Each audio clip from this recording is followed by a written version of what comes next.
ನಮಸ್ಕಾರ. ಪಾಂಗಾಳ ಶರತ್ ಶೆಟ್ಟಿ ಕೊಲೆ ಪ್ರಕರಣದಲ್ಲಿ ಭೂಗತ ಪಾತಕಿಯ ಜೊತೆಗೆ ಇನ್ನಿಬ್ಬರು ವ್ಯಕ್ತಿಗಳಿಗೆ ಕೋಕಾ ಆಕ್ಟ್ ಜಾರಿಗೆ ತಂದಿರುವಂತಹ ವಿಚಾರ. ಸೊ ಈ ಒಂದು ವಿಚಾರದ ಬಗ್ಗೆ ಎಕ್ಸ್ಪ್ಲೈನ್ ಮಾಡ್ತಾ ಹೋಗ್ತೀನಿ. ಅದಕ್ಕೂ ಮೊದಲು ನೀವು ಈ ಒಂದು ಚಾನಲನ್ನು ಮೊದಲನೇ ಬಾರಿ ವೀಕ್ಷಣೆ ಮಾಡ್ತಾ ಇದ್ರೆ ದಯವಿಟ್ಟು ಸಬ್ಸ್ಕ್ರೈಬ್ ಮಾಡ್ಕೊಂಡು ನೋಡಿ. ಮಾತ್ರವಲ್ಲ, ನಿರಂತರವಾದಂತಹ ಅಪ್ಡೇಟ್ನೊಂದಿಗೆ ನಿಮ್ಮ ಮುಂದೆ ನಾವು ಬರ್ತಾ ಇರ್ತೇವೆ. 2022ರಲ್ಲಿ ಕಾಪು ಪೊಲೀಸ್ ಠಾಣಾ ವ್ಯಾಪ್ತಿಯಲ್ಲಿ ನಡೆದಂತಹ ಒಂದು ಕೊಲೆ ವಿಚಾರಕ್ಕೆ ಸಂಬಂಧಪಟ್ಟು, ಅಂದರೆ ಶರತ್ ಶೆಟ್ಟಿ ಎನ್ನುವಂತಹ ವ್ಯಕ್ತಿಯ ಕೊಲೆ ವಿಚಾರಕ್ಕೆ ಸಂಬಂಧಪಟ್ಟು ಭೂಗತ ಪಾತಕಿ ಕಲಿ ಯೋಗೀಶ್ ಮತ್ತು ತನ್ನ ಇಬ್ಬರು ಸಹಚರರ ಮೇಲೆ ಇವತ್ತು ಕೋಕಾ ಆಕ್ಟ್ ಜಾರಿ ಮಾಡ್ತಾ ಇರುವಂಥದ್ದು. ಕೋಕಾ ಆಕ್ಟ್ ಅಂದರೆ ಕರ್ನಾಟಕ ಸಂಘಟಿತ ಅಪರಾಧ ತಡೆ ಕಾಯ್ದೆ. ಈ ಒಂದು ಕೋಕಾ ಕಾಯ್ದೆ ಇವರ ಮೇಲೆ ಜಾರಿ ಆಗ್ತಾ ಇದ್ದಂತೆ ಈ ಮೊದಲು ಜಾಮೀನಿನ ಮೇಲೆ ಬಿಡುಗಡೆಗೊಂಡಿದ್ದಂತಹ ಮೊದಲ ಆರೋಪಿಯನ್ನ ಕೂಡ ಮತ್ತೆ ಪೊಲೀಸರು ಬಂಧಿಸುವಂತಹ ಪ್ರಯತ್ನವನ್ನು ಮಾಡಿರುವಂಥದ್ದು. ಶರತ್ ಶೆಟ್ಟಿ ಕೊಲೆ ಪ್ರಕರಣದಲ್ಲಿ ಈತ ಕೂಡ ಇನ್ವಾಲ್ವ್ ಆಗಿದ್ದ ಎನ್ನುವಂತಹ ವಿಚಾರಗಳು. ಆತ ಮೊದಲು ಬಂಧನ ಆಗಿದ್ದ, ಆದರೆ ಜಾಮೀನಿನ ಮೇಲೆ ಬಿಡುಗಡೆಗೊಂಡಿದ್ದ. ಆದರೆ ಮತ್ತೆ ಈ ಒಂದು ಕೋಕಾ ಕಾಯ್ದೆಯನ್ನು ಜಾರಿಗೊಳಿಸಿದ ನಂತರ ಮತ್ತೆ ಆತನನ್ನ ಪೊಲೀಸರು ಬಂಧಿಸುವಂತಹ ಒಂದು ಪ್ರಯತ್ನಕ್ಕೆ ಇಳಿದಿರುವಂಥದ್ದು. ಕೋಟೆ ಗ್ರಾಮದ ತೌಡೆಬೆಟ್ಟುವಿನ ಯೋಗೀಶ್ ಆಚಾರ್ಯ 54 ವರ್ಷ.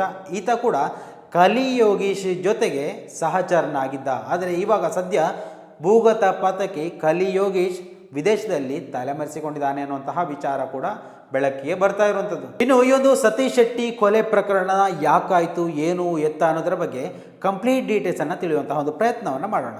ಜಾಗದ ತಕರಾರು ವಿಚಾರದಲ್ಲಿ ಚಂದ್ರಶೇಖರ ಹಾಗೂ ಇತರರ ಮೇಲೆ ಕಲಿ ಯೋಗೀಶ್ ಆಚಾರ್ಯ ಹಾಗೂ ಆತನ ಸಹಚರರು ಹಲ್ಲೆ ನಡೆಸಿರುವ ಬಗ್ಗೆ ಕಾಪು ಪೊಲೀಸ್ ಠಾಣೆಯಲ್ಲಿ ಪ್ರಕರಣ ದಾಖಲಾಗಿತ್ತು. ಇದೇ ವಿಚಾರದಲ್ಲಿ ಶರತ್ ಶೆಟ್ಟಿ ಯೋಗೀಶ್ ಆಚಾರ್ಯನನ್ನು ಬೆಂಬಲಿಸದೆ ಚಂದ್ರಶೇಖರ್ಗೆ ಸಹಾಯ ಮಾಡಿರುವುದಾಗಿ ಶರತ್ ಶೆಟ್ಟಿಯನ್ನ ಕಲಿ ಯೋಗೀಶ್ ಮತ್ತು ಯೋಗೀಶ್ ಆಚಾರ್ಯ ಹಾಗೂ ಆತನ ಸಹಚರರು ಕೊಲೆ ಮಾಡಿದರು. ಈ ಎರಡು ಪ್ರಕರಣಗಳ ಪ್ರಮುಖ ಸಾಕ್ಷಿದಾರ ಚಂದ್ರಶೇಖರ್ ಶೆಟ್ಟಿ ಎಂಬವರಿಗೆ 2025ರ ಆಗಸ್ಟ್ 20ರಂದು ರಾತ್ರಿ ಯೋಗೀಶ್ ಆಚಾರ್ಯ ತನ್ನ ಹಾಗೂ ತನ್ನ ಸಹಚರರ ವಿರುದ್ಧವಾಗಿ ಸಾಕ್ಷಿ ನುಡಿಯದಂತೆ ಮತ್ತು ಪ್ರಕರಣಗಳನ್ನು ರಾಜಿ ಮಾಡಿಕೊಳ್ಳುವಂತೆ ಹಾಗೂ ಈ ಹಿಂದೆ ಹಣದ ವಿಚಾರವನ್ನು ಸೆಟಲ್ ಮಾಡುವಂತೆ ಹೇಳಿದ್ದು ತಪ್ಪಿದಲ್ಲಿ ಕೊಲೆ ಮಾಡುವುದಾಗಿ ಬೆದರಿಕೆ ಹಾಕಿ ಅವ್ಯಾಚ್ಯ ಶಬ್ದಗಳಿಂದ ಬೈದಿದ್ರು ಕೂಡ. ಈ ಬಗ್ಗೆ ಕಾಪು ಪೊಲೀಸ್ ಠಾಣೆಯಲ್ಲಿ ಈ ಮೊದಲು ಪ್ರಕರಣ ಕೂಡ ದಾಖಲಾಗಿತ್ತು. ಈ ಪ್ರಕರಣದಲ್ಲಿ ಕಾರ್ಕಳ ಸಹಾಯಕ ಪೊಲೀಸ್ ಅಧೀಕ್ಷಕಿ ಡಾಕ್ಟರ್ ಹರ್ಷ ಪ್ರಿಯವಂದ ಹಾಗೂ ಕಾಪು ಪೊಲೀಸ್ ವೃತ್ತ ನಿರೀಕ್ಷಕ ಅಜ್ಜತ್ ಅಲಿ ಮಾರ್ಗದರ್ಶನದಲ್ಲಿ Kapu police SI Tejaswi TI ಆರೋಪಿ ಯೋಗೀಶ್ ಆಚಾರ್ಯನನ್ನು ಆಗಸ್ಟ್ 24ರಂದು ಬಂಧನ ಮಾಡಿದರು. ಬಳಿಕ ಈತ ಜಾಮೀನಿನ ಮೇಲೆ ಬಿಡುಗಡೆ ಕೂಡ ಹೊಂದಿದ್ದ. ಇವಾಗ ಮತ್ತೆ ಆ ಒಂದು ವ್ಯಕ್ತಿಯನ್ನು ಬಂಧನ ಮಾಡಬೇಕು.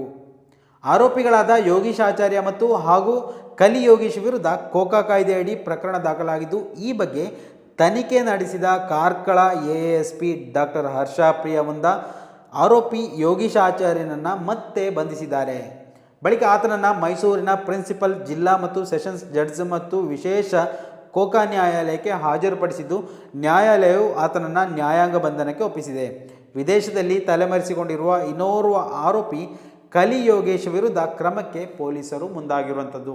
ಅಂದರೆ 2022ರಲ್ಲಿ ಪ್ರಕರಣ ನಡೆದಿರುವಂಥದ್ದು. ಇವಾಗ 2025 ಕೊನೆಯ ಹಂತಕ್ಕೆ ಬಂದು ತಲುಪಿದೆ. ಏನು ಆರೋಪಿ ಅಂತ ಅರೆಸ್ಟ್ ಆಗಿರುವಂತಹ ವ್ಯಕ್ತಿ ಆತನನ್ನು ಜಾಮೀನಿನ ಮೇಲೆ ಬಿಡುಗಡೆಗೊಳಿಸಿದರು.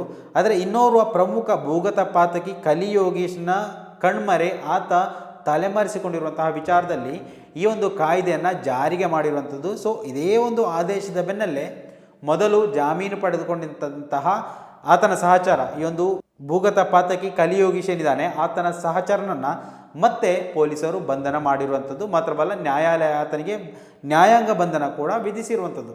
ಸೊ ಇವಿಷ್ಟು ಶರತ್ ಶೆಟ್ಟಿ ಕೊಲೆ ಪ್ರಕರಣದಲ್ಲಿ ಇವಾಗ ನಡೀತಾ ಇರುವಂತಹ ಪ್ರಮುಖ ಅಪ್ಡೇಟ್. ಸ್ನೇಹಿತರೆ, ದಯವಿಟ್ಟು ಈ ಒಂದು ವಿಚಾರದಲ್ಲಿ ನಿಮ್ಮ ಅಭಿಪ್ರಾಯಗಳನ್ನು ಕೂಡ ಕಮೆಂಟ್ ಮಾಡಿ.